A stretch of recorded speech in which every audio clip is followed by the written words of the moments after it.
see it's getting darker and darker, and there's just no way right now for these drivers to know exactly what's going to happen. These guys are going to have to be really, really careful and tiptoe around the track until it's either not even 10 minutes into this race, and I feel like we've got enough strategy going on for a whole event, but still a long, long way to go. There's Yellowstone, there's Yosemite, but for racing fans and for Grid Life's Elkhart Classic, the destination is Road America, the National Park of Speed. Free ride in the front of the field here. Look at the wheel tab up the inside for the race leaders. We head down to the first corner. And these guys have no idea what they're coming into. Look at this field. They're 2 wide, 3 wide, a couple places slipping. Side by side for the race lead, 54, 48 through 3 and 4, working lap number 60, 110 laps to go. Yusuf Ghali, power move to the bottom of the racetrack, making the short way work. They're going to touch down the hill. This will be a great run for Fuller here. Yes, if we go right off the track in the final quarter, that'll have Fuller get a massive. Here he comes. Does he have a look? Oh, big block there by Sanfilippo. Into the grass goes Ben Fuller toward turn 1, and Sanfilippo hangs on. He's loose. No! And he crashes hard in the exit of turn number 2. Don't try him here, boys. They're going to do it. Briscoe backs out. They touch. They're going to crash. Briscoe going to slam the attenuator hard into the wall, and Sarah Tesson hits him as well. And big damage on these cars. That's huge. Number 4, people are struggling for grip, going out of every single lane, even trying to make a run. It's getting really insane. Powered by AWS for the Intercontinental GT Challenge, powered by Pirelli at the Indianapolis 8-hour. We are 7 hours and 18 minutes into this 8-hour event. John Miller way deep on the brakes to the inside of turn number 1 and 2. The spin, the 3 car gets turned around in the front of the car. James Houghton looking for a place to go, but he's got Austin Cobb to the inside. Bit of a gap behind. I think that's about 15th or 16th spot as they come out of turn 3. Big slide for this. Getting a run. He's got it. Going to be a drag racing line. Final corner. Checkered flag waving. Here they come. At Virginia National Raceway. To the line. Thompson, Darling, door to door. Banging doors. Fender to fender. I can't believe what we just saw.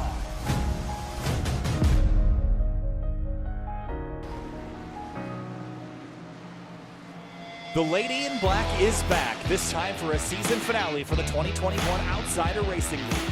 The track too tough to tame is going to be tricky to tackle for the drivers at the pony end of the standings, and with just 140 laps left of the season, it's all up to Zach Carr to maintain a 16-point lead over Jonathan Hernandez. This is the season finale of the Outsider Racing League from Darlington Raceway on a Sim TV. My name's Kyle Heyer, joined by Vinny DeCuna for one final time in 2021 for the Outsider Racing League. Vinny, welcome back.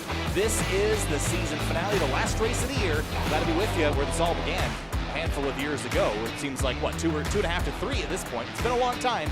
Back one more time for ORL. Yeah, really, it's kind of amazing just looking back how long we've covered this series on this channel and seen some fantastic racing over the 2 or so years that we've covered this series. And again, looking forward to a fantastic race yet again, especially at Darlington, which in general is just fun to see these stock cars go flying around and see these guys on the edge of gravity. Beautiful racetrack here in Darlington, South Carolina. Again, my name is Kyle Heyer alongside Finney and DeCuna. It's hard to note from this angle, but you'll note down on the racetrack below that it is an egg-shaped oval. Everybody knows this. The 1 and 2 corners incredibly fast, 3 and 4 incredibly tight. It's one of the things I love about this racetrack, Finney, is it's different every lap. No matter how you take it, it just never feels like you get it right. And you're always on edge. And any driver has to be particularly careful, even the ones at the top of the point standings. We've seen some pretty incredible races here from Fuel from ORL, but tonight 140 laps to finish it all off. But first, we got to qualify. We'll head down to the racetrack. You already got the guys flying around there. You see the 16 car, I believe, if I'm not mistaken, that is Mitchell Welkery's return to make one last start here for these guys, at least for this season, in the number 16 machine. You'll note the drivers on the left-hand side of the screen. The ones with the yellow numbers are the drivers that are competing in the playoffs. Those are the ones that are competing for the championship. You'll note Jonathan Hernandez, who was at the top for a moment. He's the driver that is runner-up in the point standings coming into the night. 16 back from Zach Carr, who just took provisional pole. It is going to be a tall task, Vinny, but we all know how unpredictable Darlington can be, and I think Zach Carr can't rest on his laurels, can't rest on the success that he's had to this point this season. He's got to perform tonight like every other weekend prior.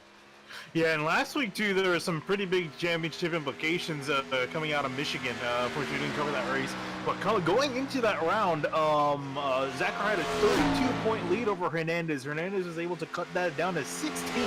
So pretty much exactly cut that down in half. So as you mentioned, he definitely can't rest on his laurels, because if Hernandez has a pretty decent night, and if Carr crashes out, we could be seeing Jonathan Hernandez walking away with the trophy just due to sheer consistency. Carr rolling through 3 and 4, now needs to beat a 28 18 to go quicker, almost gets to the wall at the exit of turn number 4 across the line. That's going to be a 28.518, so no improvement. Bailey Turner goes second quick, Hernandez third quick, then Ray Massey in the number 23. He was fourth quick, now gets bumped to fifth when Welker goes up to fourth. We've got over 20 drivers here tonight. Jeff Wright is on the racetrack as well, and coming into the night looking at the points, he is third, but 41 points back. Pretty unlikely that he puts himself in a position to win. I don't think it's mathematically impossible, but just extremely unlikely that he will find himself crowning himself the champion at the end of the night.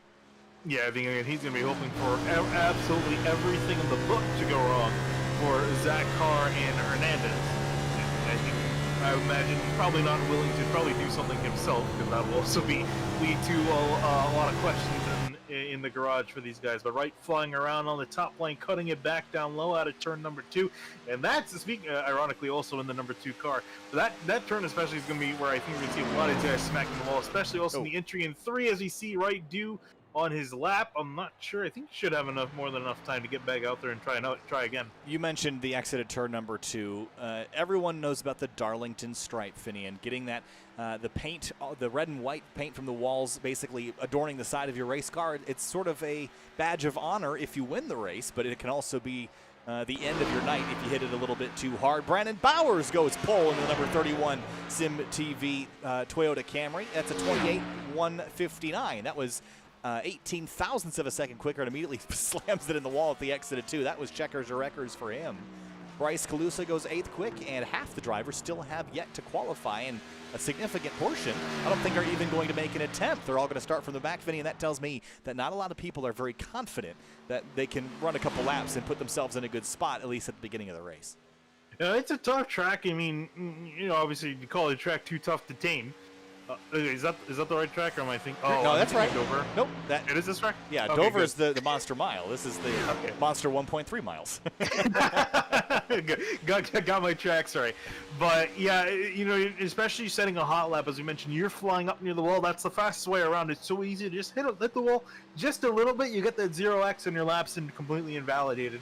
So we could have seen for quite a few guys, maybe towards the back, might have accidentally done that. As then Angelo Ronis in the 29, he comes flying across the line, 28.1, and he goes up to pole. How about that? That was an incredible lap for Angelo Ronis. Puts the number 29 car right up at the top of the board for the season finale, and I think that might be the last driver to run a lap. Zach Carr's already put in his laps. He can't go anymore.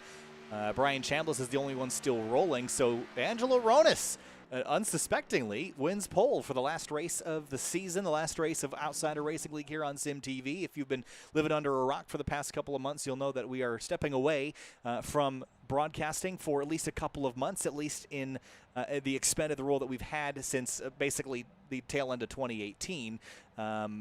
Basically, I need to take some time. Finney needs to take some time. We all need to take some time. So the only races that you're going to see over the next couple of months are going to be the Coca-Cola of Kokomo Indy Elite Series finishing up their season, and an occasional one-off here or there. But no more season racing until perhaps the middle of next year. So thanks for joining us for this incredible ride. Thanks to all the Outsider Racing League and the Virtual Racing League drivers and competitors and owners and team drivers who have been here with us since the beginning. But it's time to go racing one final time for 140 laps. Let's head down to the racetrack here, Finian. But first, have a quick look at the weather. It is a beautiful evening here at the virtual Darlington, South Carolina. 71 degrees in the air and 76 on the racetrack. 2-mile-an-hour wind out of the southwest. It's a pretty gorgeous night. Packed virtual grandstand. Yeah, absolutely. And I think we were talking about this before the race. I think this might be the first race we've covered at Darlington at night when they have updated it. I don't think we've had the pleasure of coming here since they have updated it. So finally nice to get a night race under our belts here at Darlington, which, yeah, I got to say this track looks significantly better under the lights. It really does. And that's how this track is really meant to be enjoyed. So very excited to be here. At least one final time. We've got, of course, the Coca-Cola of Kokomo Indy Elite Series tomorrow night from Worldwide Technology Raceway. That'll be 7:15 Eastern Time, so make sure you join us for that one. Back to the ovals for the remainder of the season, Sans WeatherTech Raceway Laguna Seca in a few weeks' time. But now let's head through the starting lineup here, Finian, one more time this season. And like we said in qualifying, right on pole is the number 29 of Angelo Ronis. He starts alongside Brandon Bowers in the lone Toyota in the top 15. Yeah, I was gonna say there are not too many here as you can look through the rest of the order. Notably, Zach Carr starting in P3 in row number 2. His championship competitor, man, he's trying to beat, and currently 16 points ahead coming into tonight. Jonathan Hernandez in the 19 car in 8th place. So Carr and Carwell are in the second row. Then it's Bailey Turner, the number 24. He's going to start alongside Ray Massey in the number 23. In 6th, then it's Jeff Wright, Jonathan Hernandez in 8th, and Cockrell Welker sharing row number 5. Brian Chambliss, Bryce Calusa running in 11th and 12th, and Caleb Weekly, Matthew Close in 13th and 14th. Michael Sturgill, Chuck Sweeting in row number 8, followed by Casey Lakatos, and Eric Hutton making an ORL return. Eddie Trejo, Ben Laughter, David Mott Jr. wrapping up the rest of the field. You'll note that we only have 2 Toyotas in the field, one of which is Bowers, the other is Lakatos. 2nd and 17th is where they will start. The entire rest of the field are the Detroit manufacturers, Chevrolet and Ford, blue ovals and the bow ties making up the rest of the grid. 1 hour and 5 minutes if we go flag to flag green. That's a tall task at a track like this. A tall task to win a championship for Zach Carr or Jonathan Hernandez. One final time under the lights at Darlington. The track too tough to tame. The lady in black. Green flag flies and we're racing at Darlington.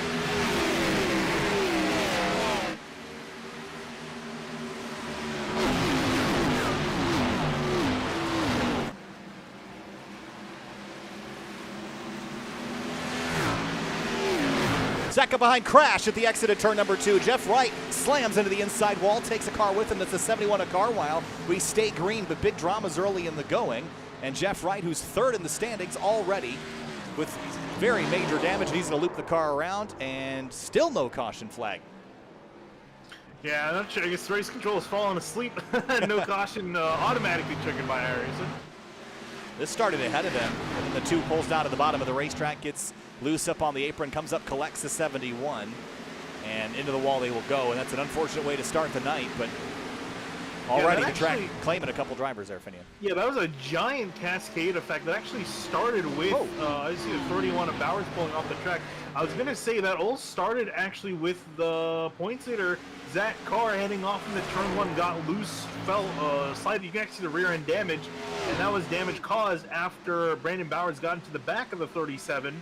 As he was trying to walk up the hill and protect the car going to turn 1, because these guys are very slick. There was even Michael Sturgill in the background. He was spinning the tires on the initial start, so it's fairly loose out there. This guy's not up to grip.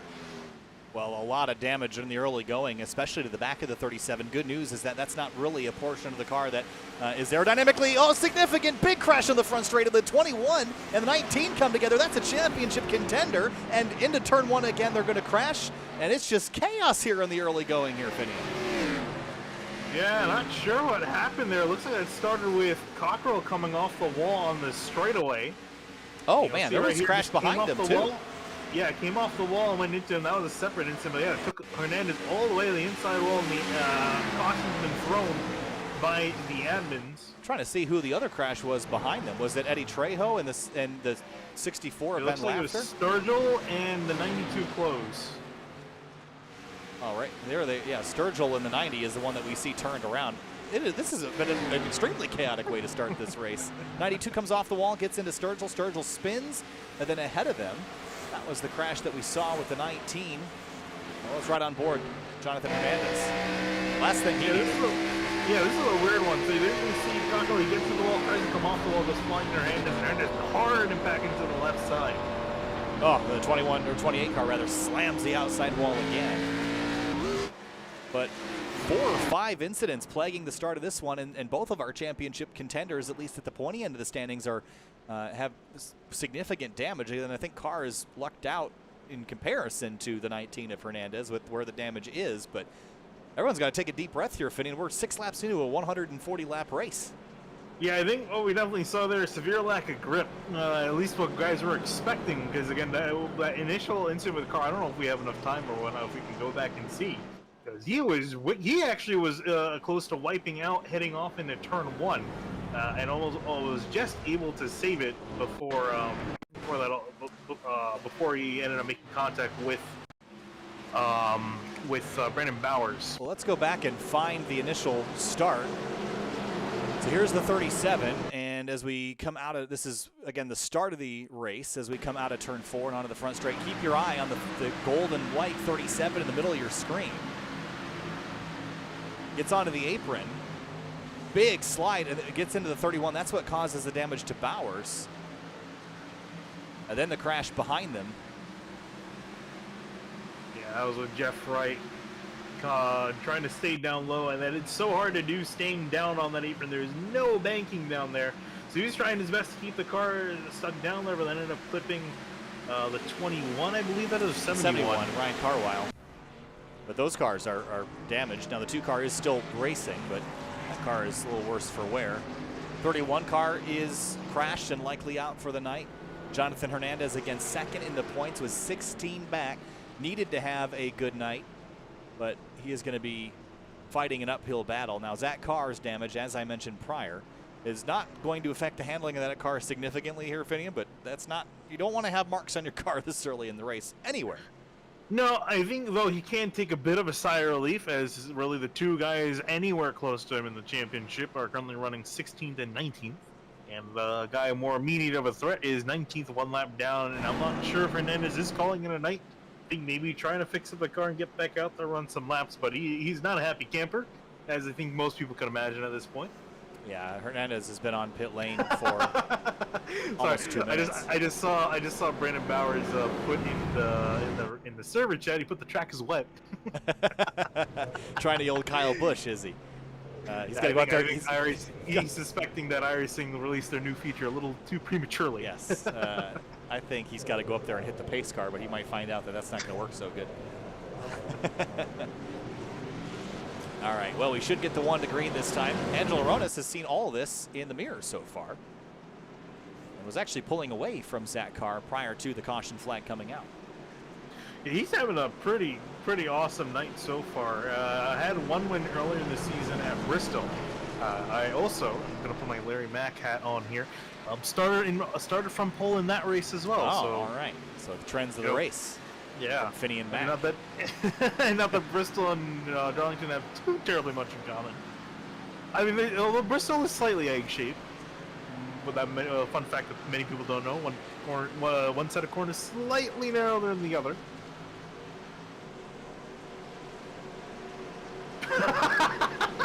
I was waiting to see how long it would take you. I'm leaving that, by the way. Hey, I'm fine. For Larry from here on out. Now you need to get a southern accent and, yeah, leave it at that. All right, out of turn. Head bald. Yeah, you might not need to wait too long for that one. Out of turn 4. Green flag back in the air. Lap number 9. Let's try this again from Darlington. And a fantastic start from Angelo Ronas, going to completely break away from everyone else, ending the turn 1. And last week's winner, Bailey Turner, in the 24 on the back bumper. Bailey Turner hunting for the top spot. Down the back straightaway, right to the rear bumper of the 29. Bryce Calusa shuffles his way into 3rd place. Eric Hutton, didn't he start deep in the field? How about 18th to 5th in 8.5 laps?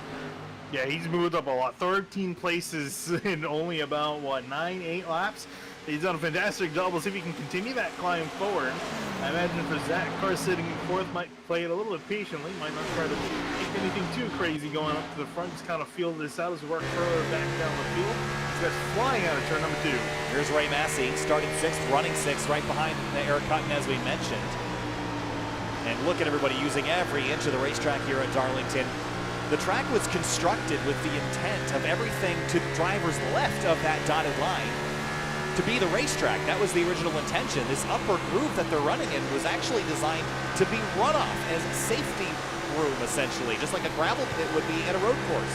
But the drivers quickly decided that, hey, it's banked more, it's going to be faster up there. So they went up there, NASCAR never stopped them, and to this day, that's where the racing line is here at Darlington. Can you imagine if they actually did take the chance to enforce that? And you're like, yeah, you can't run up there. Can you imagine how weird Darlington would be? It would be, I'd like to try a race just to see how it would race. I think it would race a lot like the Milwaukee Mile, actually. Yeah. 24 car losing a little bit of ground to the race leader. About 3 or 4 car lengths at the moment. All line of stern. Wow, right behind was that Michael Sturgill got awful close to the wall. Remember, wasn't this car turned sideways on the front straightaway not too long ago? Here he is back inside the top 10. Yeah, he was. I thought he actually had a lot more damage too, but I think might have just got a little hit. He left rear slightly crinkled, but nothing too major. I think just did a little pirouette, came back out on the track, so he's good. I imagine he's taking home some fresh tires. Got him back out on the track, so he's running just a little bit ways back in ninth place. Next car ahead is Chuck Sweeney, and a big checkup out of turn 2. And a little bit of a stack up here on the. Oh, and that was caused by Bryce Calusa getting very tight out of turn 2, and Zach Carr giving him a bit of a bumper. Yeah, whoa, everyone's wild out of turn 4 again. Look at Sturgill in the background slipping and sliding. The track is cool, but the grip levels seem pretty low right now. Again, everyone's on a fixed setup. So everyone's got the same things to deal with, and it's going to probably take him a little bit of time to adjust to it. But now Zach Carr over the back of Eric Hutton as they come out of turn 2. Drag race to turn 3, now the tighter end of the racetrack. 88 lifts out. Yeah, I was going to say back off of that, gave it to the 37 of Carr. Carr going to continue back into the place he's running at before. And it's funny because these guys are already loose now. You can imagine when the tires are worn out how loose these guys are going to be. Speaking with Sturgill's probably been dealing with loose conditions the most, fighting with 64. Ben Laftrup is inside into turn 1. There's Jeff Wright, the number 2 car. Darlington typically goes okay in the early stages of the race when people are willing to concede spots, but the later you get in the race, the less willing you are to just get out of the way, and that's when the chaos and calamity starts to happen. It's really hard. For third position going up ahead, Zach Carr coming side by side with Calusa off of turn 4. Wasn't able to get that move done on the inside. So hard to do down in 3 and 4. Now in 1 and 2, and Carr trying to see aim just a little bit lower out of turn number 2, and gonna get a pretty good run as well heading down to turn 3, but doesn't try the same move again. It's gonna stick it behind. As my point was earlier, it's real. They're gonna crash each other again. 37 drops to the inside, the 20 into the fence. Through goes Carr, through goes Hutton, and now also bring in the 16 to Mitchell Welker into the mix. But my point was, it's really hard to race here on equal footing, side by side through a corner. You essentially have to give up a spot, and Calusa is just going backwards. He cannot keep that car out of the wall. And once you hit it, it's like you magnetize the right side door. It gets really difficult to stop running into it after you've done it once or twice. Here comes Jeff Wright, elevator top to bottom for 9th. Yeah, trying to make it work. Unfortunately, couldn't get past 64, but he's slowly creeping his way up back up close to where he started, which is kind of amazing considering the state that car was in after lap number 1. So it was a pretty good recovery for him. A lot of stacking up right now, and drivers are getting into the wall. And again, 18 laps into an 140-lap race. If you're already wearing off the right side of your car is going to be miserable to drive by the end of it. Here's Jeff Wright again with a big move at the exit of 2. Nowhere to go with it, though. Behind him, Carwell on the inside of Sturgill. Oh, the 20 sideways out of turn 3. Big stack up with Ben Lafter and Jeff Wright narrowly avoiding it. No caution. Oh, 2 car in the wall again on the front straightaway. I think the track is wet. Something's up tonight. Either that, they dumped gallons of oil around the track. Because that's the way it looks like it's driving at the moment. We're still racing hard with the 90 and the 71 at the exit of turn 2. Casey Lakatos has a great view of this on board. We're riding.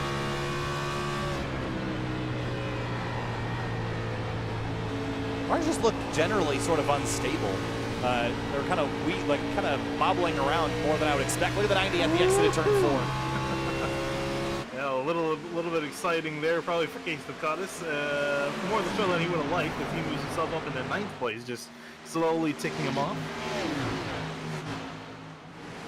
There's the 10 of Caleb Weekly. Oh, big hit for the 90 at the exit of turn 2. And just save it. Wow. Formula drift for the 90 of Sturgill down the back straightaway. They were at Grid Life Alpine Horizon last week. I guess Darlington, South Carolina this week, but that's no 240 SX. I'll tell you that. Oh, he's going to spin it. That's style points at that point. He's really trying to audition for Formula Drift. I give that a 9 out of 10. I don't know how drift judging works, but I'm going to assume that's how it works. Yeah, actually, drift is really interesting, and it's something that we don't do competitively at Grid Life, but essentially how it works is you've got clip points on the inside and outside of all the corners, and it's done by essentially RFID. So they have chips in the cars that, at the nose and tail, and you have to get within a certain distance of the clip point to get points for that, and then the angle that you're also at is calculated and factored into the score. But it's essentially you're scored based on how precise you can get into and out of the corners and clip the outside with the rear and the inside with the front. Pretty fascinating to watch, actually. Oh, I thought it was all done by eye, and the judges just were like, yeah, that seemed pretty good. I mean, seemed like you were close enough. They probably could do it by eye and it wouldn't change a lot, but I mean, the tech is kind of neat behind it, I think. Bailey Turner, last week's winner. Trying to close back up on Angela Ronis, but not doing it right now. The quickest car on the racetrack is actually Mitchell Welker. Fourth place car in the number 16. He started this race in 10th and is quietly moved forward and doesn't have a scratch on this car. And that's going to pay dividends later in this race, Finian. This is taking care of your machinery, which is real hard to do around here. If you can make this car last 130 laps, and he can beat it up the last 10, and it'll still have life in it. Yeah, I'm just really kind of amazed that Welker's even here, because he only made a few starts earlier in the season, and I guess just decided on a whim. It's like, yeah, I guess I'll race here at Darlington. And, you know, I can't imagine he had too terribly much practice other than, you know, the hour practice these guys get before the event. But, hey, he's showing he doesn't really need it, running in fourth up with these guys and closing in on championship leader Zach Carr, trying to find his way around. Actually, just looking at the top 5 in general, only one driver running for the championship. The rest just running for the win. Yeah, it's been a tough night for a lot of people so far, not only the championship contenders. Oh, Jeff Wright slow in the backstretch. Just saw him on straight right there, as he, I think, had a loop-de-loop out of turn 2. Carr slow. He even tried his go at Formula Drift in turn 2. Oh man, he was. Yeah. Nice. Wrong sport. Oh yeah, he was just way loose. I mean, this is what it looked like when I was trying to take the thumbnail picture earlier today. Just struggling with rear grip. Yeah, I give that probably a 7. Probably could have been closer to the wall. Second place under attack, Bailey Turner. Here comes Zach Carr to the inside now. He's going to take that spot off into turn 3. And Mitch Welker is going to try to follow him through. The door closes. Might have to be patient with this one. Yeah, I'm kind of amazed that Bailey Turner fell off. It looked like he's keeping good pace with Ronis, but it looks like a lot of guys are having trouble keeping up pace.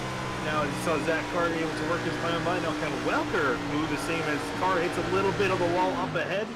And just going to slow these guys a little bit up in turns 1 and 2. Here comes Welker with a big run off turn 2, trying to get it done in 3. You see Eric Hutton carrying all the momentum of an aircraft carrier at the exit of turn 2, almost knocked down the wall and sent it to North Carolina at the exit of the corner. Here comes the 16 attacking the 24 on corner exit. Drag race now down the front straight. 16-24, give third to Welker.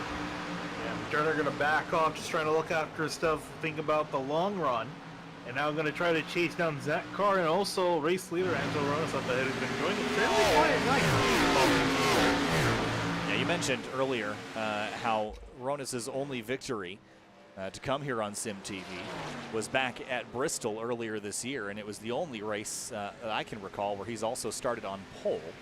So maybe the pole position is an indicator of, I mean, I guess that's sort of the point, right? The qualifying is to pick the fastest car and put it up front, but tonight Ronis is just checked out. 2 seconds out front.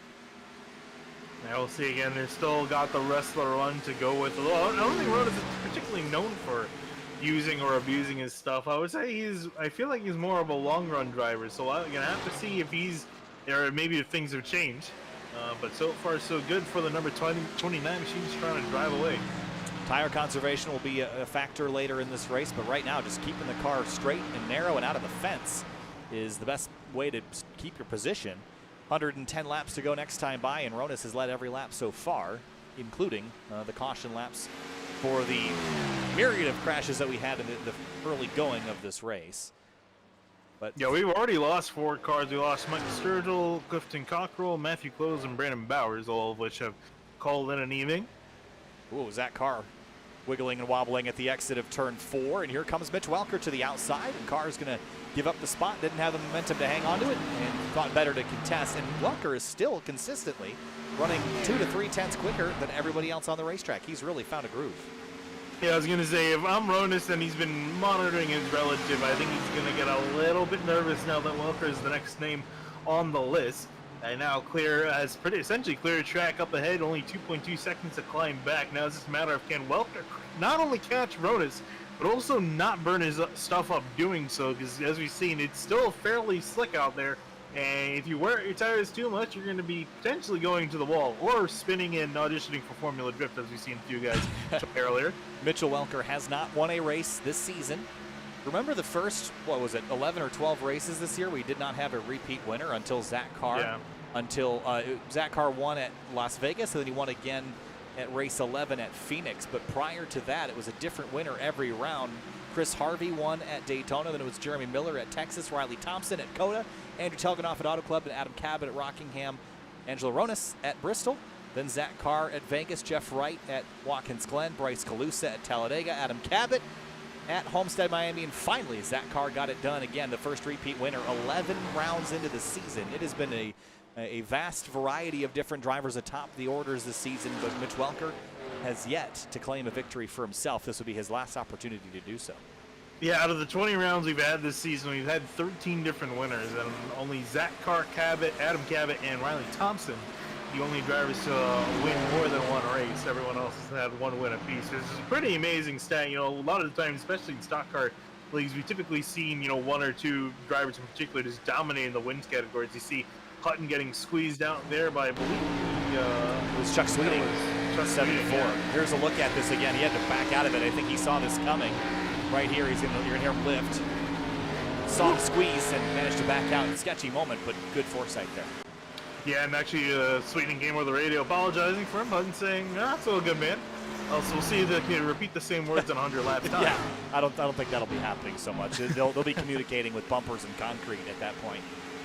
And let me tell you, the bumpers and concrete conversations usually end pretty quick. So.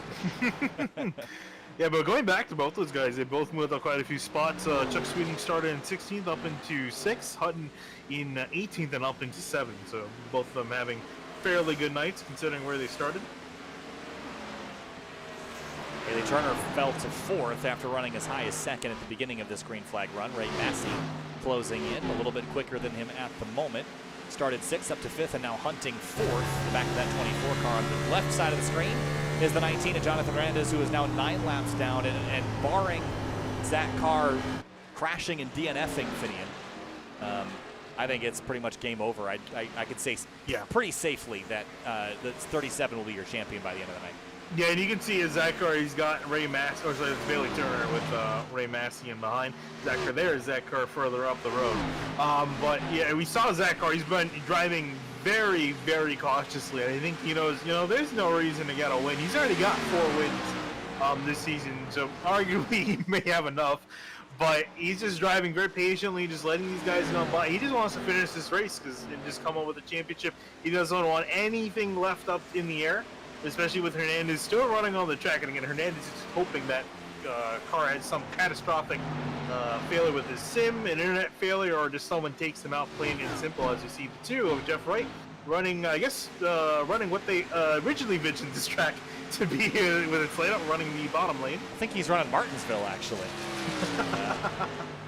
It's the wrong state, but same idea. Up front, Angelo Ronis has a 7/10 of a second lead. It is coming down quickly, 4/10 of an advantage to Mitch Welker last time by. Again, looking so consistent, has the pace, almost got in the fence there, but closing in 100 laps to go. If I had to pick a driver right now, if this race were to go green from here on out, I think it's pretty hard to look away from the 16.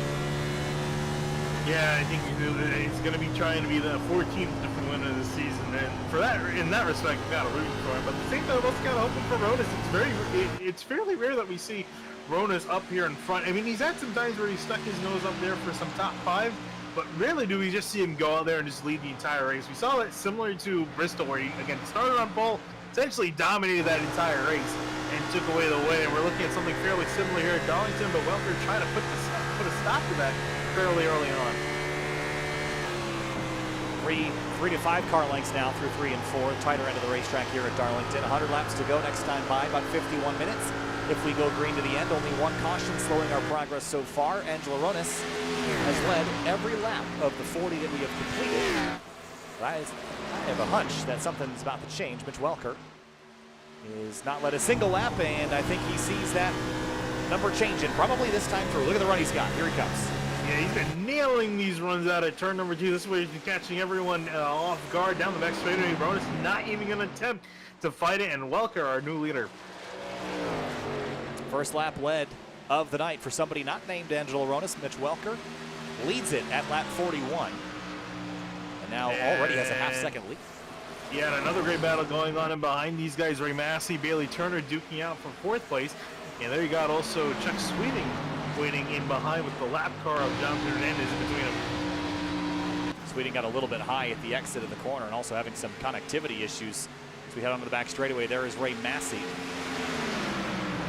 Trying to get by Bailey Turner. This is a battle that's been sort of shaping up for a handful of laps now. It hasn't really gone anywhere.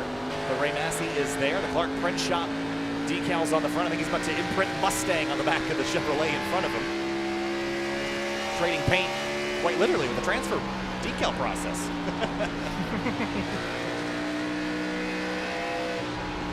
Trading vinyl. So got Chuck Sweeting in the background. Do you remember? Struck. Do you ever watch the Trading Spaces TV show on Disney Channel or whatever it was, or Nickelodeon? I was gonna say that sounds very familiar. I did not watch it. I know of the show though. Trading Spaces. That's a throwback. I don't remember what channel it was on, but that was a great show. Man. Let me check. Really, now I'm curious because that's like I don't know what brought up an old memory. Yeah. And then like the brothers and sisters would like trick out each other's rooms. That was on TLC and Discovery Home. Really? Yes. Huh. Interesting. I thought it was on. Well, I guess it wouldn't make sense having it on a kids channel. Anyway, I just thought about that. It made me nostalgic. So. Well, do you think kids are not interested in home improvement? I mean, I was a weird kid though. I'd watch This Old House with my dad when I was like 9. So.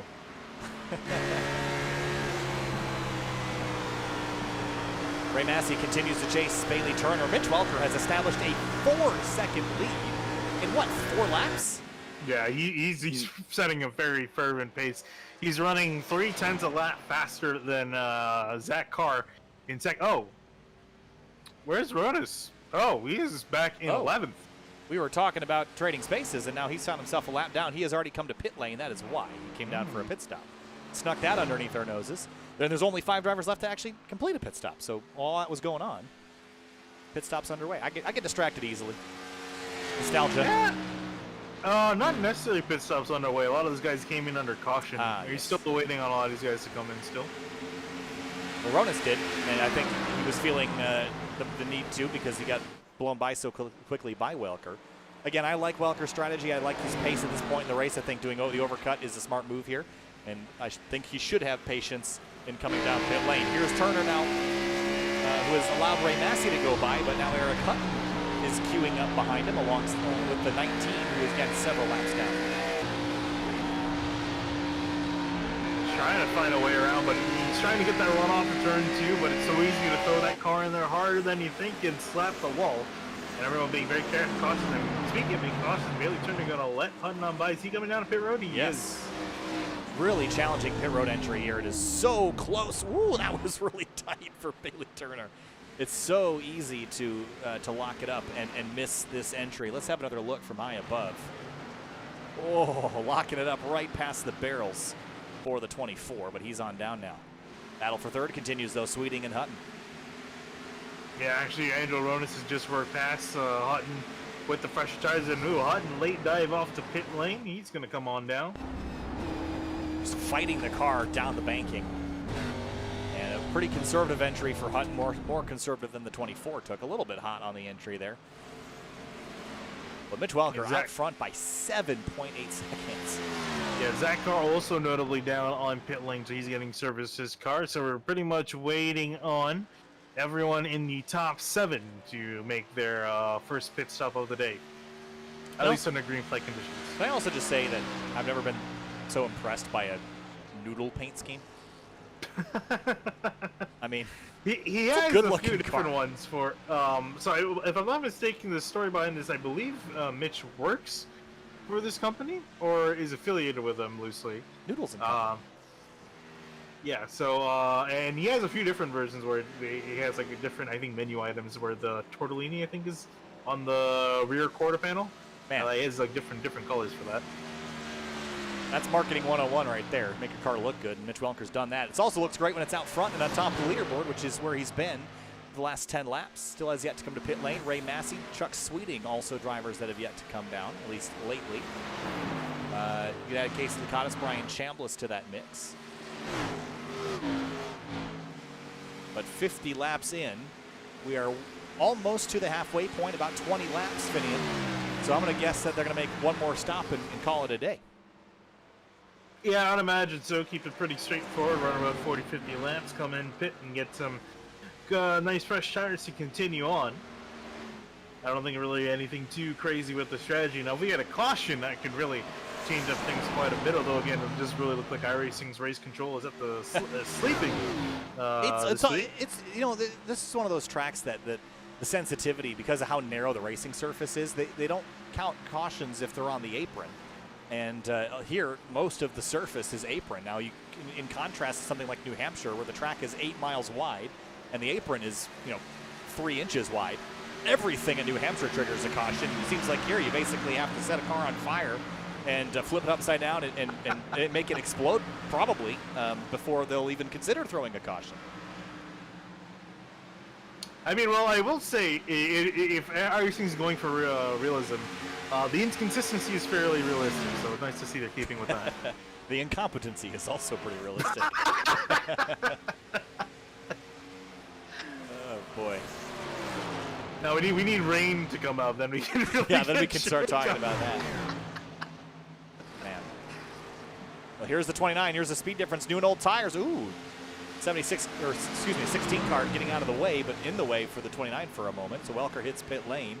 So he's going to lose a lot of ground in the short term, Finian. But why do we like this strategy? Because we got plenty of laps left. He's going to drive right back by him towards the tail end of this fuel run again. So I like this call. I think this is the call to win the race. Unless, of course, a caution comes out. I just don't think that's incredibly likely given the way things have been going. Even with all the chaos, we've only had one yellow because all the chaos sort of concentrates itself around the same time, it seems like. Yeah, I did see Welker get a little bit of a kiss of the wall in turns 3 and 4 one time. Nothing really too significant. I don't even think he's got damage on the right side of the car. But for Welker, yeah, I think he's definitely going to be the man to beat. I'm sure Ronas definitely knows that. He's going to just try to keep running a consistent pace. Just hoping that he can just be, that Welker burns up his stop or puts himself on the wall trying to catch back up. So I'll have to see Welker out of his pit box now and working his way down pit lane. So it's about almost half a lap to 3/4 of a lap deficit, but again, these fresh tires are worth a lot. So onto the back straightaway now. You see the lights completely on. It is full darkness here at Darlington Raceway. There's Mitch Welker pulling on the racetrack. He is going to cycle back into 7th as Eric Hutton goes by on the outside. Leaves Brian Chambliss with the race lead, but I think he and Chuck Sweeting both have to hit pit lane. Angelo Ronas will cycle back to take over the lead here shortly. Yeah, I think Chambliss just kind of hoping for something to happen, for some caution to come out, but his tire is definitely taking a beating. And he is putting around at around 31, 32 seconds a lap. There you see him coming down the straight right now as Ronas going to overtake him for position. Other battles around the racetrack that have sort of fizzled. Eric Hutton and Mitch Welker. So this one might get spicy again shortly because of the tire difference between these two. It's about a 6-lap difference, and you're going to see how much that matters. Mitch Welker has 12-lap better tires than Angelo Ronas, so that difference is only going to be exacerbated by the end of this fuel run. Yeah, going to try to get a little bit of slipstream, something to help him into turn 3, and I think 3 and 4 is probably going to see, especially the exit too, see how much more Welker can just turn the car down. It's just going to stick like glue to the bottom of the track, and there he goes flying past the 88 of Hutton. Hutton not going to put up too much of a fight. He knows what he's dealing with, a decent tire disadvantage, and there goes Welker on into 4th place. Leaves the front 3 as drivers that have all made their pit stops. Ronas, Zach Carr, and Bailey Turner all cycled together. Zach Carr right now is back about 6 seconds from the race lead and in a pretty safe spot to win this championship, provided that he finishes the race. And props to Jonathan Hernandez, I gotta say. He's 10 laps down the last driver running on the track in 15th.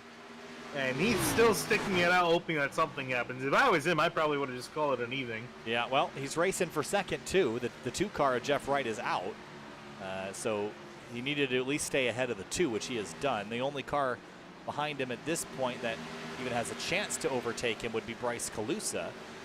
And Calusa's one spot ahead of him. So there still is incentive to keep rolling. Whether or not it's going to be very fun, I can't say that it would be.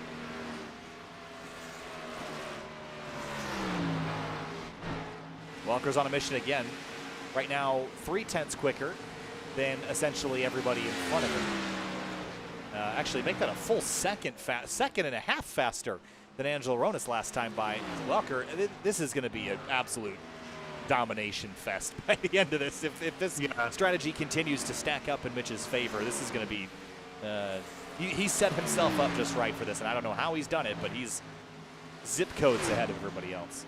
Yeah, I mean, he just got a lot more raw pace compared to most of the other guys. It's kind of amazing. It kind of makes you wonder why he doesn't run here more often. I mean, he's not going to kick everyone's butt every single week, but he's got very good pace here tonight, and a lot better than what I think Ronas can muster right now. I do think the only problem that Welker runs into is if we got a caution, he's going to just be at just a slight deficit, going to be put back on equal ties with everyone else. So may have a little bit more work to do, but other than that, again, he is definitely the man to beat. Right by the 64 of Ben Lafter. 62 laps into this race with one caution. We already only have 10 drivers left on the lead lap, so the pace difference from the front to the back of the field has been fairly significant. Angelo Ronas right now is also being run down by Zach Carr in the 37. Now, notably, Zach Carr has not led a single lap this race, but once we cross lap number 70 and he picks up halfway points, it would essentially mean that it will mean that he will be your champion. So he only really has to run 8 more laps. Yeah, he's going to run it out to the end. I don't think anyone wants to see the champion just run halfway. No, I don't think he'd pull off, but that's where he will clinch it at that point. Yeah, it's kind of amazing. I was expecting to struggle maybe just a little bit more with the rear damage. I know you mentioned that it doesn't have too terribly much to do with the rest of the cars. It makes the front a lot more important than the rear, but still, I expect him to struggle a little bit more, maybe running around 5th or 6th, but he's putting on a pretty solid run, all things considered. He's actually only 1.3 seconds behind Ronas. Yeah, closing quickly, too. You can see the 29 just up the road. As we complete lap number 64. And Mitch Welker going by Bailey Turner. This is a battle we've seen before, and we're going to see it turn out the same way again. 16 past the 24, that's for 3rd. Still running 1.3 seconds faster than our race leader. It's kind of amazing. I know there's a tire difference, but still, I mean, there's also some pace factoring into that. Whoa, Eddie Trejo going for a big slide. Oh. Yeah. The exit of turn 4, right on board. Got the wall. Step the wall a little bit. Some nice slight movements. Don't want to be too big with him, otherwise he go flying back into the wall again. Have to get himself a new fender on Amazon Prime. 2-day shipping. You might need it in 2 laps, though. That's the only problem. All right. Hey, don't underestimate Amazon. They'll probably bring it in with the drones, probably. They allow them at racetracks. All right, 3 car lengths now for the top spot. Zach Carr closes in on Angelo Ronas. Mitch Welker gaining seconds a lap on the drivers up at the front. So by the time Zach Carr completes this pass, he's going to have to deal with the 16. It's not going to be too long. You're going to see him pop into the shot here. Just not quite in the background, but he's close. He will be in a lapse time. at the race closing, there goes leaders. Slowly but surely, Mitch Welker catching him from behind. There he is. Here comes Zach Carr for the race lead. At lap 68, halfway points. He would maximize his halfway points by leading a lap and leading at lap 70. And that would mean that he will be your official 2021 Outsider Racing League champion if he can hang on to this for 3 more laps.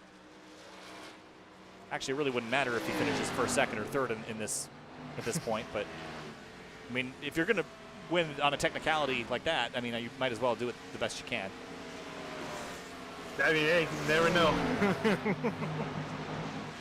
Want to get as many points as you can. I think he should be able to hold. He's got another lap and a half till halfway. While closing in very quickly, will definitely take Ronas. This is like watching even a contest. This is like watching IMSA with the prototypes going by the GT cars. That was not even close.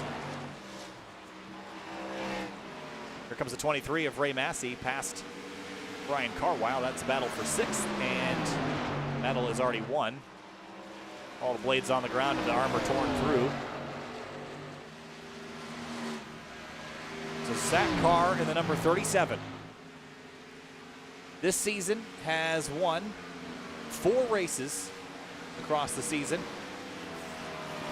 He has 5 poles, 10 top 5s, 11 top 10s in 15 starts.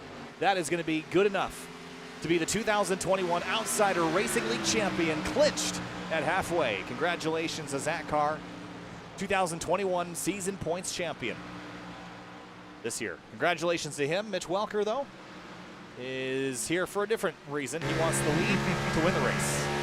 Yeah, I'm sure Zach Carr is willing to give it to him, just saying, please don't hurt me. I just want to finish this. And he's going to turn down at the bottom of the racetrack. And this time through only 16 laps after hitting pit lane. Mitch Welker is going to come to the stripe. Don't know if he quite led that lap, but he will have it in the turn 1.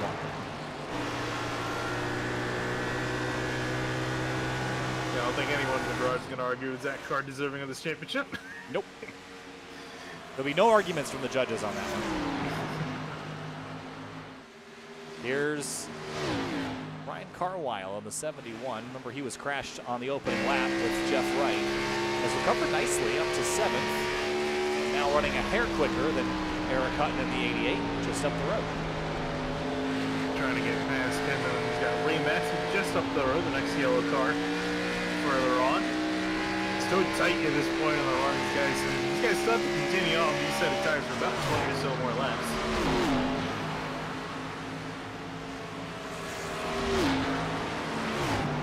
This is the closest battle on the racetrack at the moment between Carwell and Hutton for 6th spot, just outside the top 5, both in Chevrolet Camaros.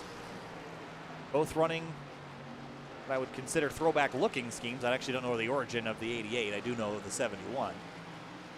Ooh, big bobble for the 88. He's in the wall. Makes that easy for the 71, that's for sure. Yeah, this is a tough thing to do. Turn 4, man, that thing just creeps on. Yeah, I just gotta look. The way that these cars step out seems so strange to me. I don't think I've ever seen a Cup car in real life do what the cars do here in the simulator, where you come out of a corner, you spin the tires, and just kind of wallows back and forth until you hit something. The way the rear tires grip up just doesn't seem like how it's supposed to. Yeah, well, I mean, yeah, you're probably the same thing on the road I mean, courses, right? Like you can never get back to the throttle the way that you think you should be able to on a road course.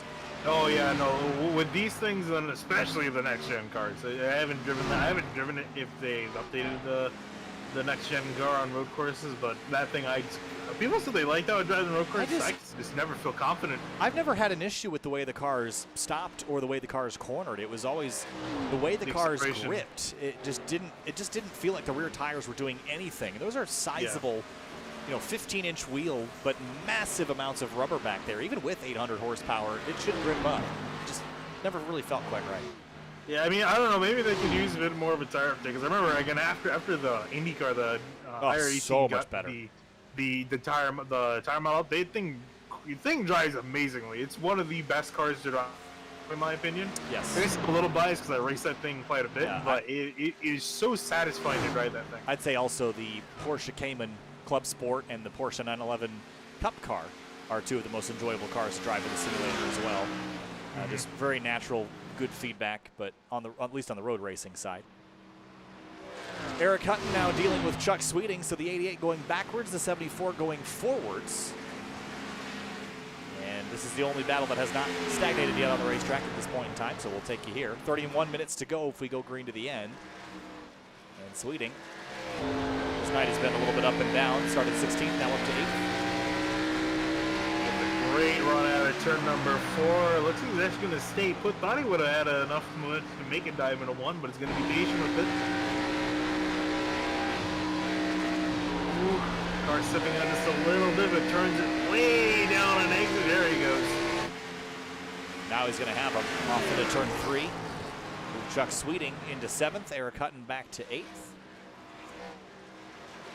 Mitch Welker has established a 3.4 second lead on Zach Carr, and you'll note if you were listening to that sentence very carefully, I said 3.4 seconds.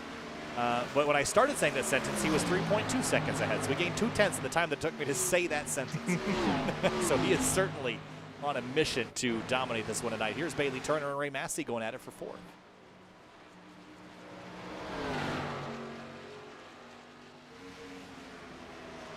Ray Massey, fairly quiet day for him as he tries to make a look to the inside of Turner.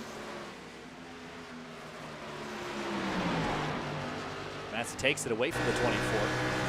Now Bailey Turner, I don't believe this season he's really had a full season of action. This has been a partial schedule this time around. With the races that he has entered lately, 2nd, 4th, and 1st. 2nd at North Wilkesboro, 4th at Nashville, and 1st at Michigan. In stark contrast to the first 4 finishes of the year where he had a 2nd at Talladega, but a 10th at the Glen, a 20th at Homestead, and a 17th at Road America. So he's turned things around, at least on the part-time basis that he has been lately. Yeah, and it kind of makes you want him to come back more often because he, even when he left from running full time, he's pretty much always a car to beat, if not definitely a top 5 car. So nice to see him running back pretty much again, running exactly where we expect him to be, running around 5th. Looking like he even had a chance of winning by the drop of the green flag. Wasn't able to catch Corona, so that Mitch Welker just blew on by everyone.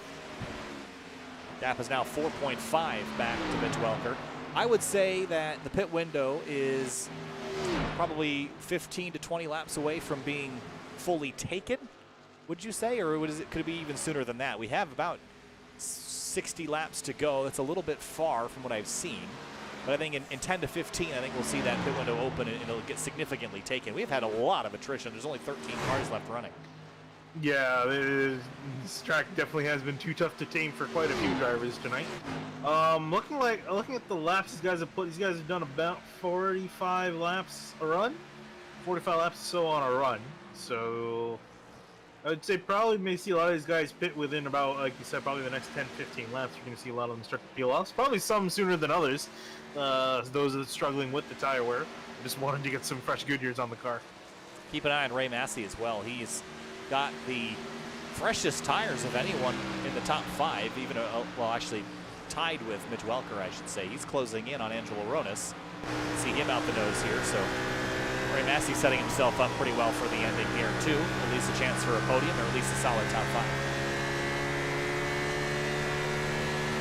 Yeah, it's kind of fortunate to see Ronis is kind of slowly dropping back after running up in the front, but has just not been able to keep up the speed compared to some of these other guys, and Massey's starting to slowly close in. And I think the 29 is not even going to fight this too much. The 23 is going to get to the inside. Oh, well, Wall will take care of that for you.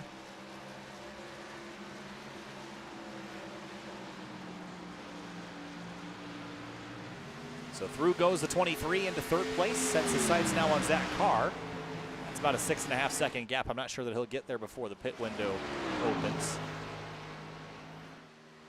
As Eric Hutton comes to pit lane, and I would guess that this would be his final stop of the night. Seems a little bit early for me. It's about a 55 lap run to the end.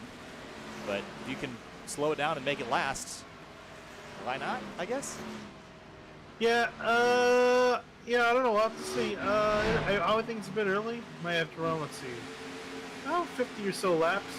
He's probably going to hate his tires by the end. But he's going to continue. We'll see him get back out here or not. He's actually still sitting in his box. Extended pit stop for Eric Hutton. Trying to see if he's still in the car. No, I think he jumped out of the car to grab a drink. That's it for Eric Hutton. Done for the night. Frustrating way to end with damage and off pace, but that's where it will end for the 88. Here is Chuck Sweeting running down Ryan Carwell. This is a battle for 6th. Yeah, Chuck Sweeting's been making some pretty solid runs through the order. It's just he hasn't been able to stay there though. I mean, he's been up and down a handful of times. He just hasn't really been able to stick. It's like throwing a piece of one of those little sticky hands things. You know what I'm talking about? Yeah, I know exactly what you're talking about. Little jelly sticky hands. I don't know what they're called. And you throw them at the wall and they stick and they fall back down. You throw them back up and they stick and they fall back down. It feels like that's Chuck Sweeting now. He's a sticky gelatin hand. Well, he doesn't have a sponsor though. Maybe that could be a sponsor. Whoever makes those, if they even still make those. Man, I'm just bringing all the nostalgia from 2005 back on everybody tonight. Dippin' Dots. Silly bands. Hang on 1 second. I'm going to communicate with someone in the race circle. Let me try to figure out this. So Carwell leads Chuck Sweeting for 5th place. Chuck closing in pretty quickly here, though. And just ahead of them is Bailey Turner for 4th. So this is all condensing now for a battle to get inside the top 5. Here comes Chuck. 50 laps to go next time by. Yeah, trying to get past him here with the lap car slowly approaching them. Or sorry, not a lap car slowly approaching them. Here comes Chuck to the inside of Carwell. Had unsure footing going off into the corner, but now they're door to door. Pennzoil Chevy's going to run the outside lane and hang on to it for now. Bailey Turner just up ahead of them, watching it all happen in the mirror.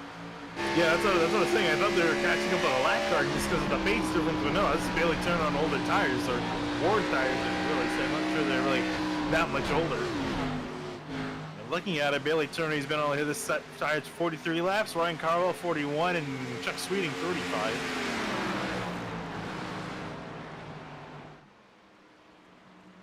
The front 3 have sort of checked out. It's 4 seconds back, just about 3.5 actually, to Bailey Turner. Then it's the 3-car fight. You could throw Brian Chambliss in the mix. He's a lap down. Needs to gain 7 seconds to get himself back in the free pass spot over Eddie Trailer. Actually, whoa! I just saw Angelo Rodas. He actually just got by Welker as he's come down a pit lane to make his final stop in the night. He's a bit sideways out of turn number 4. Let's go back and have a look-see, shall we? Oh, that was dicey at the exit of turn 2. These two have had a little bit of an aggressive scrap when each one has come out of or going into the pits. Another look at it here again, though. Got really high in turn 4, and took a big slide there. You see Casey Lakatos also going for a slide. Mitch Welker, 8.99 seconds as Zach Carr hits pit lane from 2nd. Already claimed the championship, just now going for a race win if he can. With 47 laps to go, he will hit pit road. Yeah, I think for him, though, he's probably going to need a caution at the very least to upset the balance of things and throw Welker for a little bit of a loop, throw him back in some traffic potentially. And we'll see how long Welker will go. Again, it was about a 12-lap difference in tire life from Welker to Ronis. Now that would mean a pit stop just after lap 100 for Mitch Welker, which would mean he'd only have to take his tires another 30 or so laps. But he's about 2 laps away from splitting the stint equally in half from here to the end of the race. So I wouldn't be surprised to see that be the strategy. A couple of drivers hitting pit road. There's Ray Massey, Ryan Carwell, Ben Laughter also coming down pit road with some right front damage on the 64 he's had for a while. Yeah, not sure where he's picked that up, but I mean, I can tell you exactly where you picked it up. Right here. Yeah, I think everyone's got a bit of See this? This whole thing. No, you go from the blimp and highlight the whole wall. Oh. Yeah, this. All the contact spots around Darlington Raceway. A couple drivers shuffling about. Zach Carr on the racetrack. He actually pit out in front of Angelo Ronis, which is interesting because Ronis pitted before Zach Carr, so you would think that he would have gotten out in front, but he did not. So Ronis will not get a chance to reclaim the lead on this run, as Mitch Welker is in his box for his final pit stop with 44 laps to go. Yeah, I'm not surprised. I was kind of expecting him to come in maybe a little bit earlier than we would expect, because there really isn't much of a reason for him to, stay out there more than normal.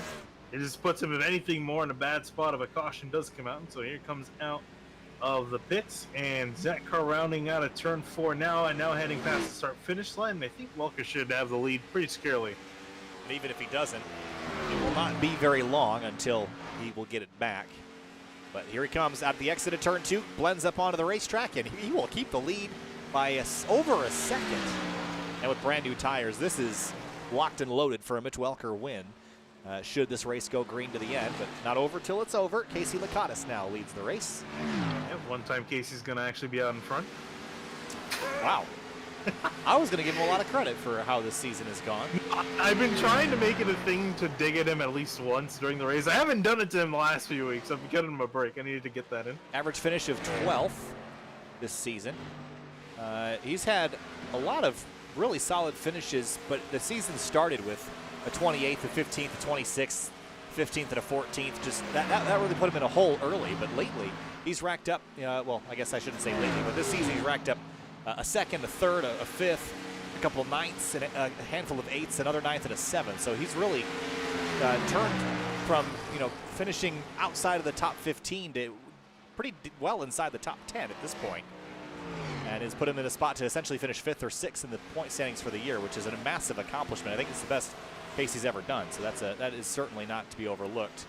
Bailey Turner goes by Brian Chambliss at the exit of turn 2. He needs to start doing that more consistently.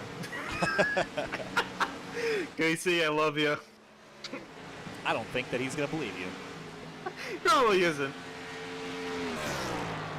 Well, here he comes to pit lane, 40 laps to go. We will put for Mr. Fieldgoods on.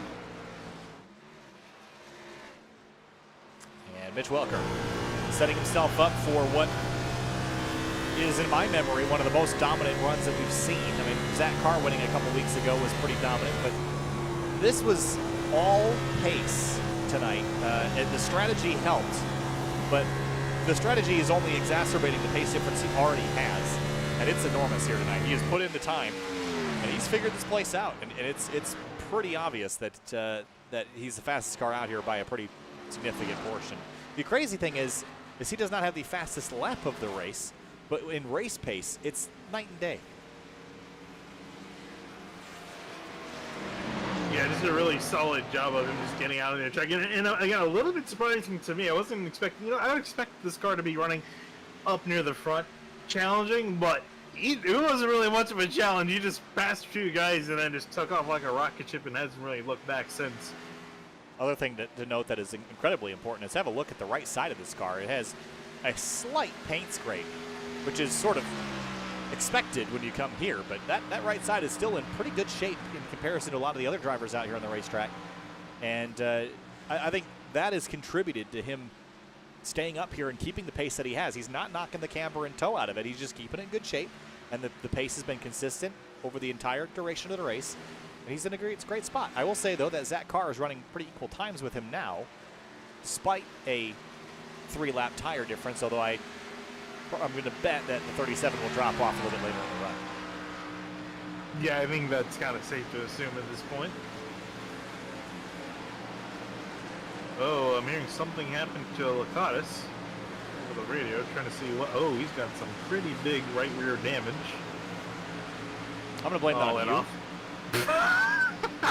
He's probably going to blame it on me as well, but this is out of turn 2, I think about a lap ago. Oh, yeah. Oh, man. Oh, he walloped that one. Yeah, as a wise man once said, he hit that wall a ton. Oh, man. Watch this. The car is going to walk down. It just did that hook and went up the hill, man. Yeah. That's the troubling thing when you turn down. When you turn down for turn 2 like that, the back end, it just started stepping out, went to correct it, and then just. I'm not sure if you picked up, but the hook and went up the hill, man, was a Darrell Waltrip quote from the thing that you were quoting earlier. Oh, sorry. Yeah, you should know your racing history better, dude. No, I clearly don't. Yep. So you're going to be calling the Indian National next week? I'm not. Yeah, so for those that don't know, while I've got people's attention in the middle of this race in the last 35 or so laps, I grew up watching NASCAR at Watkins Glen, and the first couple years that I went there, I didn't even know that road racing really existed, or at least before I had gone there. And then, Friday night, they'd have this really weird sports car series that I thought was really cool because the cars looked like spaceships and they raced in the rain.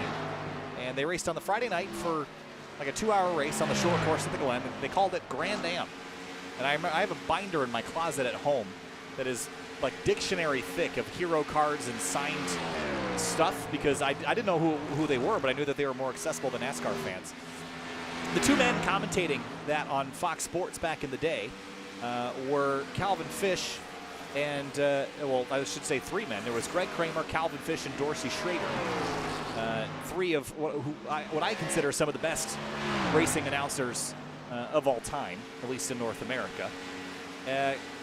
Long story short, opportunities have led one thing to the other, and Calvin Fish is not going to be around for the GT World Challenge race at Nashville next week that is pairing up with IndyCar for a split weekend.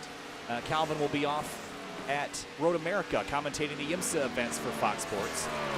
And I got the call to fill in for Calvin Fish, one of my childhood legends that I grew up listening to. So I will be in Calvin Fish's spot for CBS Sports next Saturday and Sunday at the Nashville Grand Prix weekend for SRO America's GT America Series, which is GT3, GT2, and GT4 machinery all competing together for two 40-minute races, one on Saturday, one on Sunday. You can watch on the GT World YouTube channel or on a tape delay the following week on CBS Sports. It is the first TV opportunity that I've ever gotten, and I am absolutely thrilled, delighted, and very thankful for everybody's effort, time, Finian, your effort and time that has got SimTV to this point. I basically through SimTV is where I met all the people from Grid Life. I got hired at Grid Life. I met Tom O'Gorman. Tom O'Gorman led me to World Challenge, and now I'm doing both, and it's a spectacular ride, and I'm absolutely thrilled to have an opportunity to announce at a Premier Motorsports event and replacing one of my heroes. It's really, really exciting. Not anything I would have ever expected a couple of years ago. Had no desire or intention ever to announce racing. I didn't even know you could do that, to be honest. But here we are. So thanks, everybody. And this is a bittersweet night. You know, it's been the SimTV sort of been tailing off for a couple months now, and it's not gone forever. Let's make that clear. It's not gone forever, just in hiatus for a couple months while we all sort of recharge and find a look for it again. But the outside of sim racing, the opportunities that have come to my professional career are things that I just have to take and ride the wave. So thanks again for everybody for that. Finian, we've got a battle for fourth heating up here. Yeah, Ray Massey catching up to the back of Bailey Turner, heading off into turns 1 and 2, and then just up the road is Angelo Ronas trying to hold on to third place, although falling probably more quickly than he would like. So we're going to have a three-way battle for third place. Starting now to get to crunch time here, under 30 laps to go. Laps go quick here. That's about 13 minutes of racing. It's just after 11 o'clock on the East Coast. This race will be over and the broadcast will be complete by 11:30 p.m. So the last 20 minutes of racing coverage in 2021 for the Outsider Racing League. You're watching it now. Battle for third heating up. Ronas, Turner, Massey, all in a scrap for that spot. Here comes the 23. They had a pretty good run off of 2, but not enough to get alongside and didn't think about making a dive on entry. Gonna try to do it mid-quarter, and here comes Casey Lacoste with fresh rubber, I think, in behind. At least it looks like he's got fresh rubber indeed. He's been coming more recently than some of these other guys, and he's trying to poke his way through.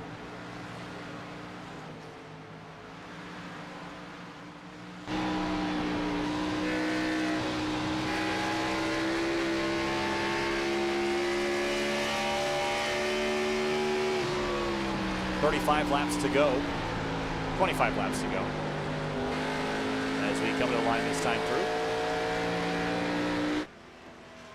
Out front, it's still Mitch Welker by 6.5 seconds over Zach Carr. That lead continues to expand. But all the eyes right now are on the fight for fourth with Bailey Turner and Ray Massey, and you could have Angelo Ronas in third up into that mix. Here comes the 23, big run out of turn 2, Finian. Yeah, great run for the 23 up the inside, probably sooner than he would have expected to try to make a move, but now it's going to be side by side through 3 and 4. Again, very hard to stay on that inside lane there as they come off of turn 4. Now Turner going to have a bit of a run. Massey trying to get a side draft. He's going to have to peel back in line. So much opportunity to slip up. Any little mistake, as we saw with Casey Lacoste, once you make it on the banking here at Darlington, there is no coming back. And Ray Massey balancing risk versus reward right now. Ronas slow, dives for the apron, peels off and heads to pit lane. Can't say I was expecting that one. No, I can't either. I guess it's feeling the tires starting to come off. I guess decided rather than sticking out there for another 20 so laps, instead come down pit lane. So interesting call there. Maybe not the one I would have made, but I guess probably the safer decision. Yeah, I mean, unless you're banking on a caution and coming out of the lead lap, which you're not going to do, I'm not really sure how that's going to work out for him. But could have felt something, could have felt the tires going, but we have no idea what the tire wear is like. But I think typically here it's pretty gnarly, so potentially wore off the right front and needed to come to pit lane. There you see Ryan Carwell in the Pennzoil machine working his way on through. He's trying to join this battle, make it yet again a three-car battle for third place. Ryan Carwell is for position. Casey Lakatos in the Sim Motorsports car just behind the purple and yellow. That is not for position. Casey Lakatos is the first driver, one lap down. He would love a caution flag right about now and get himself back on the lead lap to grab a few more spots. There is only 6 drivers, so it would be a momentous opportunity to have a chance to grab some spots in the last 20 laps of this. Yeah, I was going to say, I think the odds of a caution fairly low. Only 12 drivers on the track in total. As mentioned, only 6 of them on the lead lap. And 3 of those cars in the lead lap are right in the frame here. Chuck Sweeting, 6th spot, last driver on the lead lap.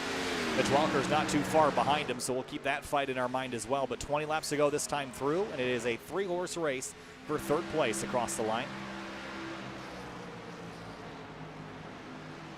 And I think if you're questioning whether or not there's a chance for a yellow, I'd say your opportunity to get one, I would highlight right here as your best chance. Ben Lafter hits pit lane from 11th. Kind of surprised to seeing guys pit this late into the run, but I guess some guys are just feeling their tires running off maybe quicker than they would have expected and don't want to putt around for 20 more laps with the tire about to blow. Yeah, I just don't think there's enough time. There's only 9 minutes left in this race. There's just not enough time to gain any of that back in raw pace. Maybe in comparison to the people you're around, but even then, that's a pretty big risk. Well, better than going flying up to the wall. That is true. I think that's what they're probably trying to go for the edge. It sucks because you lose so much back position. Speaking of position, getting very close to the bumper for Massey. Had to have him check up. And Ryan Carwell now trying to find a way around the lap car of Casey Lakatos, so he can really join the fray. It got very dicey at the exit of turn 4. Ray Massey putting that car right to the rear tailpipes of the 24. Looks like Ben Lafter is going to call it a night, judging by how long he's been spending in pit lane. This is, again, 3 drivers for position, 4 in this battle. Chuck Sweeting is also starting to appear in the picture. Kind of running similar pace to those in this 4-car scrap. Curious to see what the 23 Massey, if he's going to do anything, maybe if he's willing to move Bailey Turner. Turner's only a part-time driver and not really in the championship battle, so you could argue may have nothing to really lose. Everything to Trying gain. to look up top, but can't quite squeeze the car there.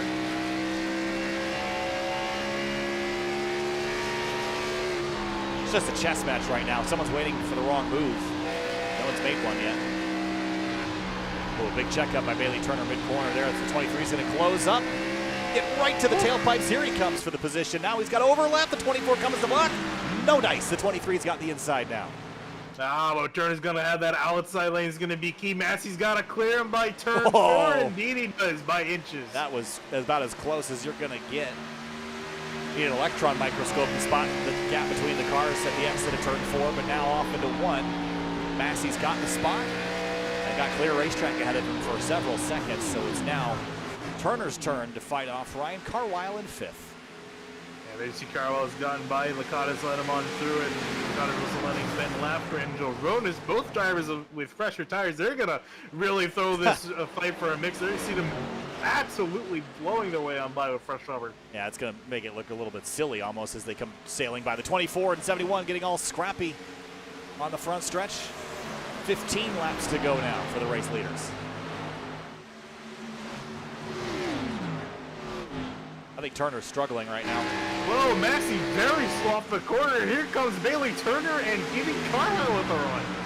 Well, that was an etch-a-sketch. Might as well shake up the last 5 laps that you just did because you got to draw it all over again. That's got to be frustrating. We'll have a quick look. And the reason Massey had such a poor run, I think if we will see it here, is coming off of turn 2. You're going to see there goes Laughter and Rodas, and I don't think he was expecting, I think he's expecting Laughter but not Rodas. He just had to choke the car way tight and just lost all his speed down the back straightaway. Well, got to do it all over again. And now he's got to pass an additional car. Ryan Carwell has snuck into the mix.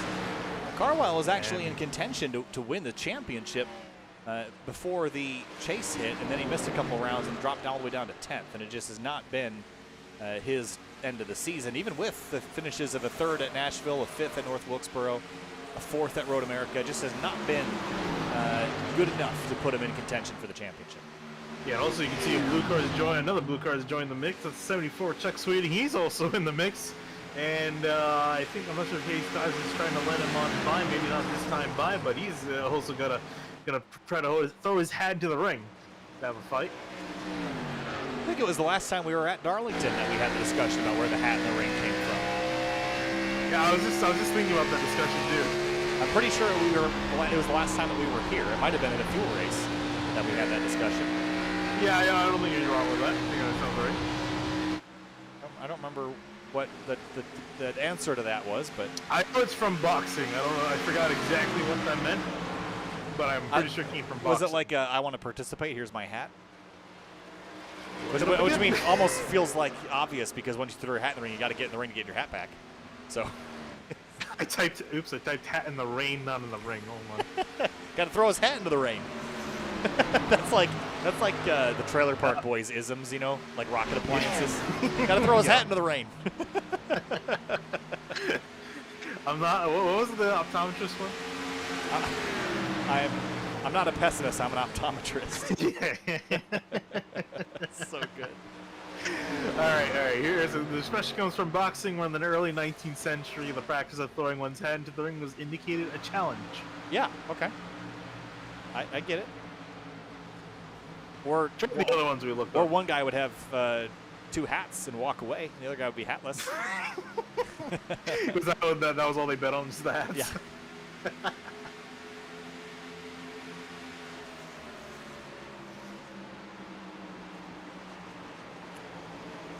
All right, now we're getting spicy for 3rd. Here we go. Yeah. Here comes the 23 up into the mix for the 71. 4-way battle for 3rd place right here with just about 9 coming to 8 laps to go. Massey struggling on the inside. This is what we're talking about, just trying to keep these cars going straight. And Massey was just struggling to get this thing under control down the entire front straightaway. Almost felt like he backed out of that one, seeing the 74 to the outside. Felt maybe nervous about it, backed out to avoid a collision. But Turner and Carwell 3rd, 4th. Sweeting up to 5th past Massey. Massey at one point was up to 3rd. Now he's back to 6th. So not going the right direction. He's only going to have 7 laps to do it? 8? Yeah, just about. And now Chuck Sweeting, too. He's got a chance of getting 2 more spots here if he can push these last few laps. Put himself up into 3rd place after starting all the way back in 16th.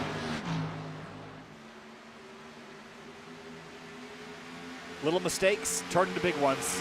And you can also collect your fellow competitors here. So there are a couple drivers, Casey Lakatos and Angelo Rodas included, who would like to see these guys get a little bit frisky with the bumpers even this late in the race. Still a chance for a caution, still a chance to use free passes at this point. Oh, 23 out of line. Yeah, even Chuck Sweeting too. And it's not these guys snaking on purpose. These guys are struggling to keep these cars under control. I said Ray Massey was out of line like I was mad at him. You're out of line.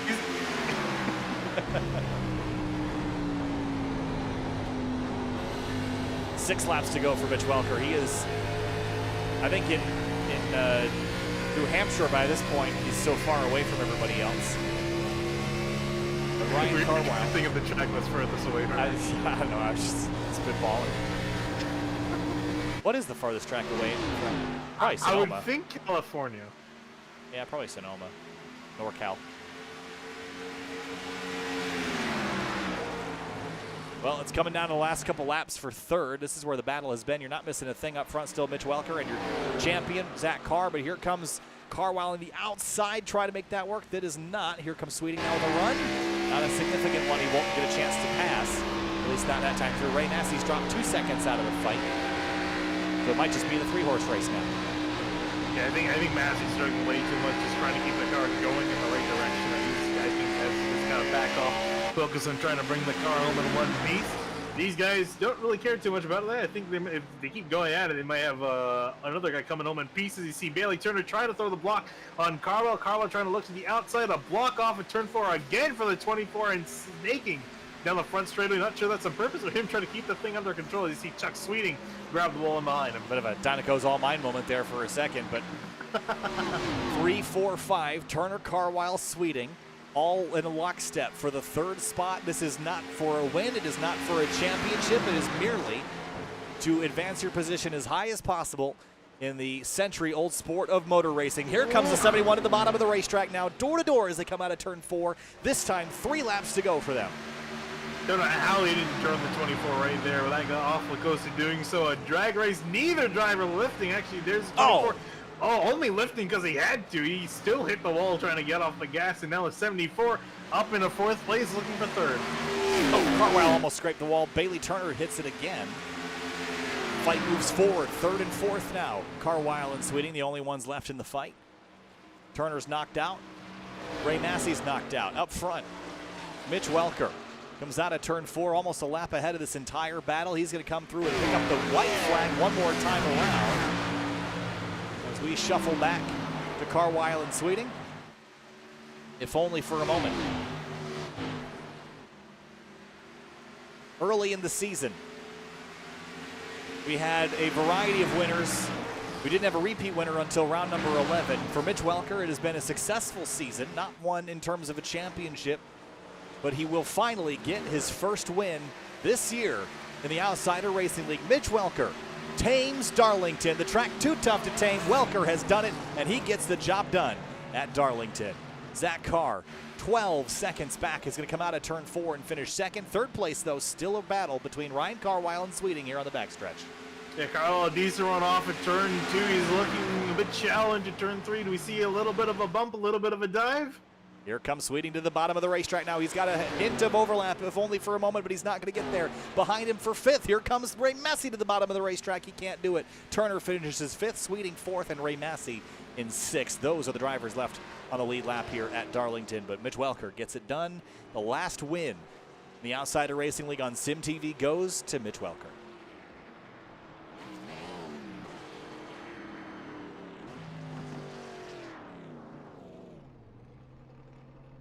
Well, here in that one, Finian, that's not all you can say. That was about as dominant as I've seen someone here in a long time. He just did everything he needed to do, strategy, pace.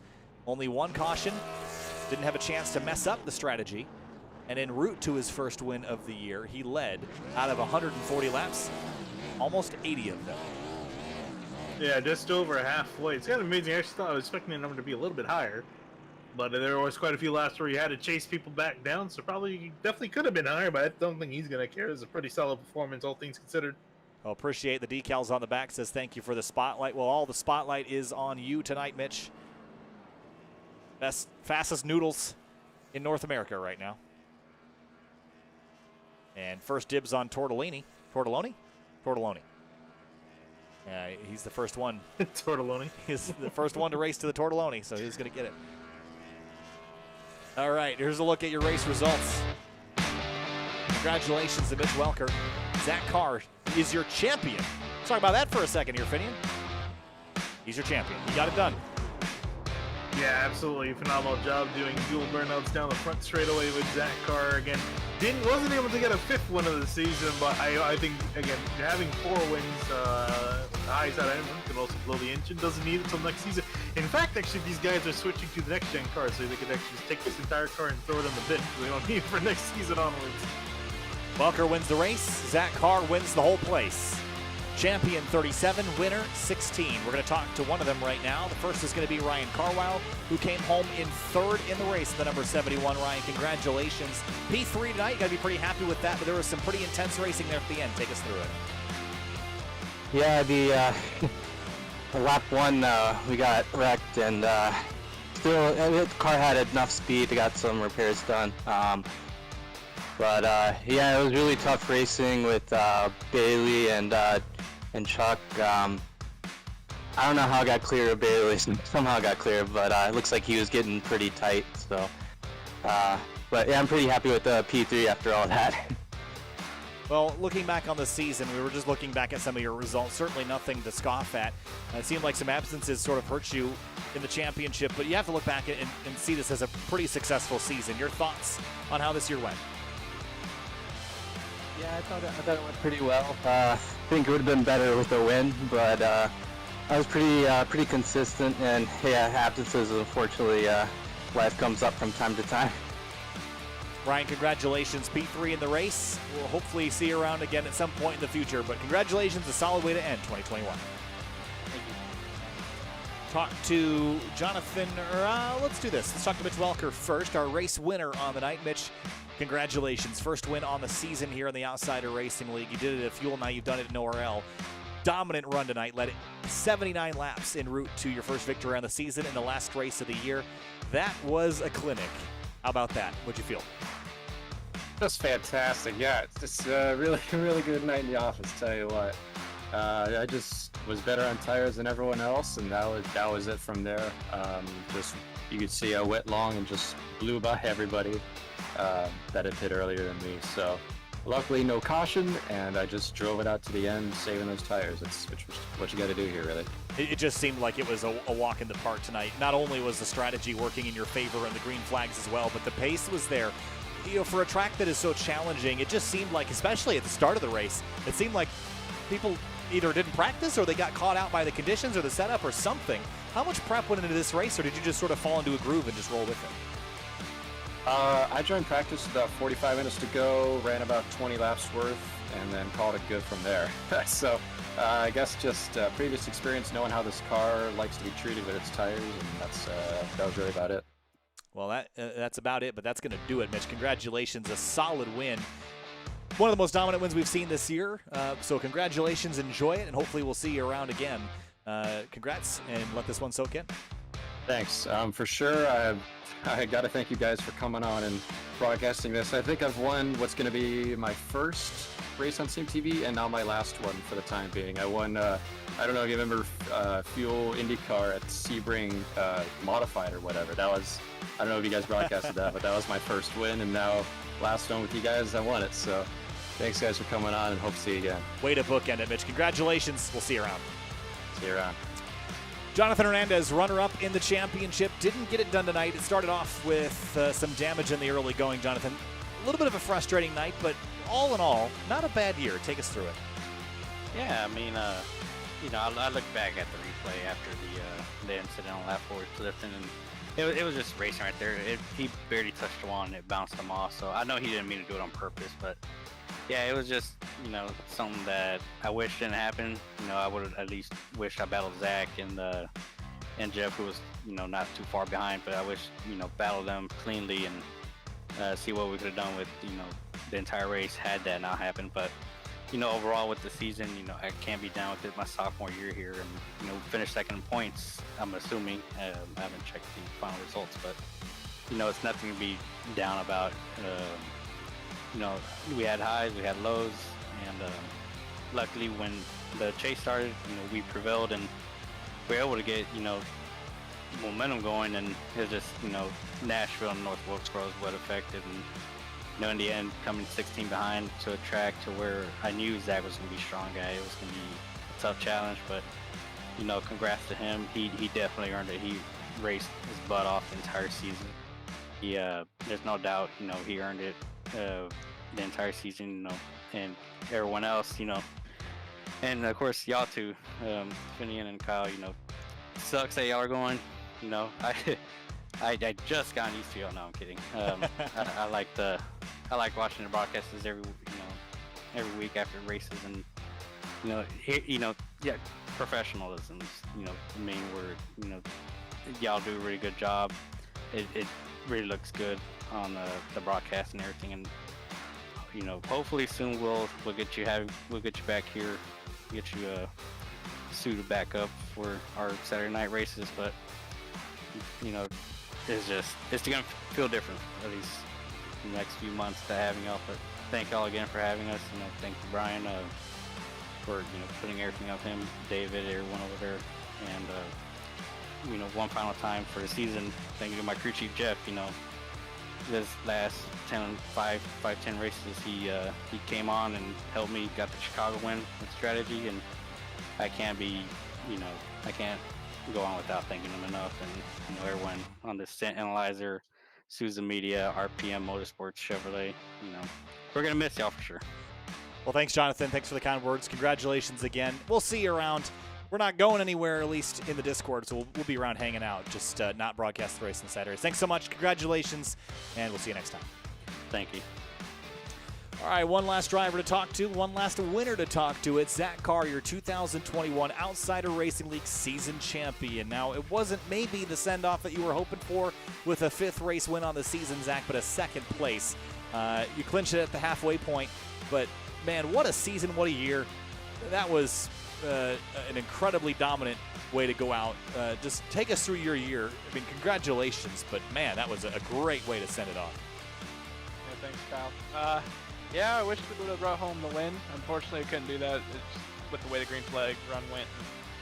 Mitch, he was able to save tires in that first run, and because of that, he kept getting a bigger gap every pit stop. And that's just the way the sim works with this tire model. And it's just unfortunate, but hey, 2nd place will do. Bigger picture of the championship is what we got, and that's what we were aiming for tonight. Unfortunately, on lap 1, I went down in there, and I didn't know if Brandon, my teammate, was going to give it to me into 1, so I went on the apron. Try to give him room because it's a very narrow turn 1, and when I went to the apron and come back up, the rear end snapped on me, and it was hard to save. And he said there was a little bit of net code, and it kind of killed him in Stackers Field. And I feel bad for him because he had a very rough playoffs for him, or chase, I should say.